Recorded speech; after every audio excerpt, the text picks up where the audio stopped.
between heat energy and temperature. So heat is thermal energy. It's energy transferred in by increasing the molecular motion in a system, or transferred out by decreasing the molecular motion in a system. So when a system absorbs heat, its temperature does increase because that's a direct relationship with molecular motion and temperature. And we have this equation, or these two equations, to relate them. Q equals mc delta T, or Q equals C delta T.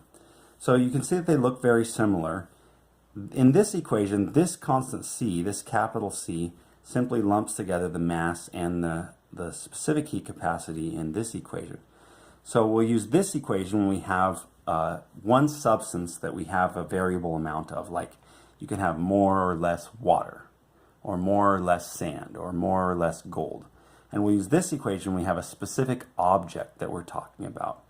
Like, specifically we care about it when we talk about a bomb calorimeter. It's a specific device used for measuring heat absorbed or released.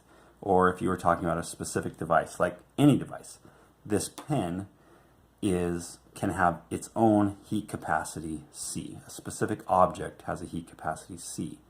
Whereas paper in general has a specific heat capacity because you can have more mass or less mass of the paper. So hope that makes sense. If you have questions, follow up with me in class when each equation is appropriate.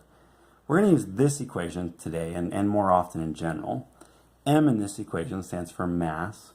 Delta T is a change in temperature. Remember, a change in anything is always a final minus an initial state.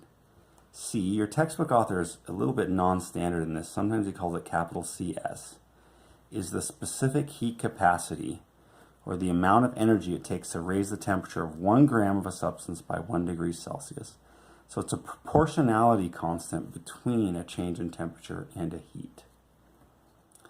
And then C in this equation is just an absolute heat capacity for a specific object, not a substance that you can have more or less of.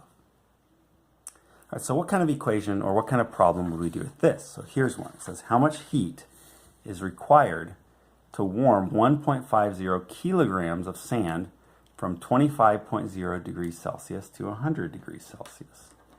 The specific heat of sand, so that constant C, is 0.84 joules per gram degrees Celsius. All right, so this is really straightforward. We have this equation. Q, the amount of heat, which is what we're being asked to find, is equal to M, the mass, times the specific heat capacity times a change in temperature. So we can literally just plug those values in, except that we have to make sure that the units are going to cancel. So this is kilograms and this is grams.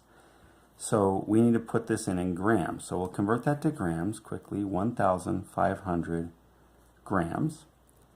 So the mass in 1,500 grams times the specific heat capacity, 0.84 joules per gram degrees Celsius, times the change in temperature. So if we take the final temperature and subtract the initial temperature, we'll get 75 degrees Celsius. Now we'll check our units to make sure that they're all going to cancel. Our grams cancel with our grams, our degrees Celsius cancel with our degrees Celsius, and we're left with the final unit of joules. Plug that all into your calculator and you'll get 94,500 joules, or if you want to convert to kilojoules and round to 2 sig figs because of this answer, it'd be 95 kilojoules as your final answer. So that's the amount of heat. And that's how you use this equation to find the relationship between a change in temperature and a heat absorbed or released for a specific substance. So this specific substance is sand. We can have more or less of it. This is how much sand we had.